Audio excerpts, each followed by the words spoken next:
friends, this is Casey at the Bodie's Homestead, and today's video I'm bringing you an important article that I think everyone needs to pay attention to, and then I'm going to give you a little list afterwards of some things that I think that you should have on hand should this arise in your area. Summer could bring rolling blackouts as power grid get more unstable. The rush to decarbonize our energy supply has led to some ambitious goal setting, like President Biden's plan to create a zero emissions power sector by 2035 and a zero emissions economy by 2050. The North American Electric Reliability Corporation issued its 2022 Summer Reliability Assessment last month, confirming speculation that these targets and policies meant to enable them seem unrealistic at best. To avoid power shortages and to keep the grid running smoothly, we may have to adjust our pacing and expectations around the transition to green energy. Analysts say that the next several months hold blackout risks for the Midwest, Texas, and California. The Mid-Continent Independent System Operator has the highest risk of a supply shortfall this summer, according to the NERC's report. MISO operates the Midwest grid, which includes 15 states, and could see peak demand grow 1.7% this summer. Meanwhile, the region will have about 2.3% less generation capacity than it did last summer. Importing power from neighboring grids could help, but when the heat waves hit and we all crank the AC, operators may have no choice but to implement rolling blackouts to keep the grids from collapsing. Generator outages or low winds could have the same effect. A perfect storm? A multitude of factors have played into the progressive destabilization of the grid, some of them reaching back a decade or more.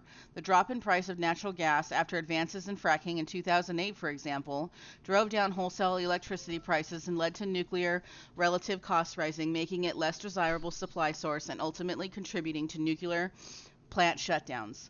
Other grid destabilizing factors are newer, like the rapid rise of wind and solar with the help of government subsidies. Though these sources can't be counted for baseload power due to their intermittent nature. And while the war in Ukraine may not directly impact regional American power grids, it has thrown energy markets around the world into disarray and caused oil and gas prices to skyrocket, which certainly doesn't help when the grid operators are already facing so much uncertainty. Indeed, a perfect storm may come together this summer, or if not that, soon, sometime in the next couple of years. Here's the formula. First, take the hotter temperatures and upswing in extreme weather events we're seeing due to climate change. Combine those with increased demand for electricity due to an uptick in post-pandemic economic activity and a rise in electric vehicle sales.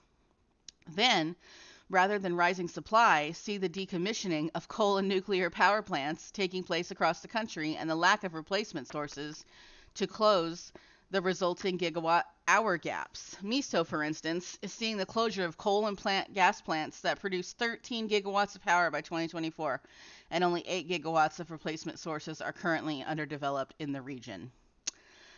Bye-bye nuclear, coal, and hydro. Okay, so basically this is just going into some more information about what we're facing. You guys get the gist. I don't need to read this entire thing. So basically what they're saying is we could see rolling blackouts. I do live in California, so I am in a state that is affected. I'm going to give you a little list here of some things that I've put together that I think are very important for you to have in your home.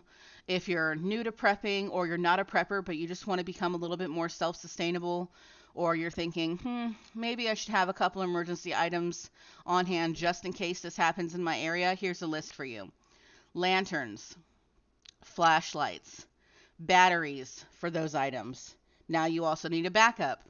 Candles, lighters, and matches. Okay? That's for lighting, to be able to see at night and, move about your house and property and things like that. How are you going to cook? Do you have a grill? How about a propane cook stove and propane tanks? Those are super easy and super affordable, and you can cook all your meals on that. And if not, you've got a grill outside, you can use that as well. Propane, charcoal, wood, any of them.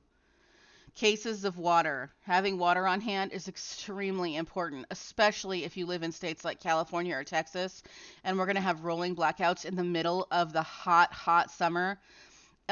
In California, Northern California, it's been over 100 degrees now for like 3 days in a row, and we have about 8 more days to go before it goes back down into the high 90s. So cases of water, super important. A first aid kit. every household should have a first aid kit just in case. But I'm just throwing this in there to make sure that you've got something usable in the case of an emergency. Easy to eat foods, canned foods, things that you could just pop open and eat or only need to be heated, like canned meats, canned vegetables, canned fruits, or prepared things like soups, SpaghettiOs. Okay? A percolator. How are you going to have your coffee? Some cut wood so that if you need to have a campfire in the backyard to prepare, like let's say you don't have a grill and let's say you don't have propane. If you have some wood cut in the backyard, you can start a little campfire and use it for what you need. Generators. Now I know this is more difficult because this is more pricey, but if you can afford a generator, now is the time to get it. Do not wait. People always wait and then the rollouts come through, the blackouts come through. And then everybody rushes to the store and there's no generators to be had. I would consider a gas generator or a gas propane dual generator and a solar generator because they all serve different purposes. Okay? Your gas generator is going to be your most affordable. You can pick them up for a couple $100. Now here's something that people often don't think about. They're like, okay, I got my generator, I'm good to go. How about extension cords? Can you even reach your household items from where your generator is? If you need more than you think. If you have a generator that runs 5,000 watts, you could run half your house, but you need enough extension cords to be able to get to where your items are. Is your fridge all the way on the other side of the house and the generator's in the backyard? Okay. Another thing is power bars. Those small power bars with multiple outlets in them. Let's say you have a fridge and a freezer side by side, and then you have a chest freezer next to that or something like that. You have to be able to plug multiple things in. So do you have enough power bars to do that? And then last but not least, for those of you who live in the hot climates or the super cold climates, obviously the cold isn't going to affect you this summer, but blackouts are known to happen, throughout the year. These ones are obviously different than just your typical storm or things like that, but fans and heaters. Okay, so for us who live in the hot climate and for the people that are going to go through the blackouts, even in the Midwest, you have fans to keep you cool. Are they battery operated? Are they chargeable? Okay, do you have them that you can hook up to the generator?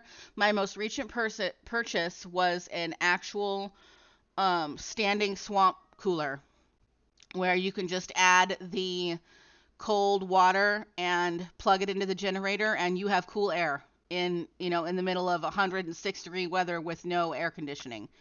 Is it going to cool my entire house? Absolutely not. Will it cool one room that we could all sit in and hang out when it's 105 degrees at 3 o'clock in the afternoon? Yeah, absolutely.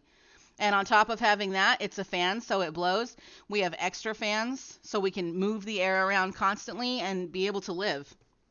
So think about that if you live in some of those hot states, okay? You can get fans nowadays that are USB chargeable. I have one. I literally plug it in, charge it up. It will run for 18 hours on medium setting once it's unplugged. 18 hours. That's pretty good. So if you have a generator and you need to plug your fan in so you can use it every day, because, rolling blackouts normally can happen, a couple days at a time. At least in California they do. And I'm pretty sure in Texas as well. You're set, okay? And battery operated fan as well, so that you stockpile batteries and just throw a couple batteries in there and then you're set. So, okay, that's it for my list. Keep those things in mind. Comment below if you have anything else you'd like to add or anything else that you think people should pick up. Thank you so much for watching. Please like and subscribe, and I'll catch you in the next video. Bye-bye.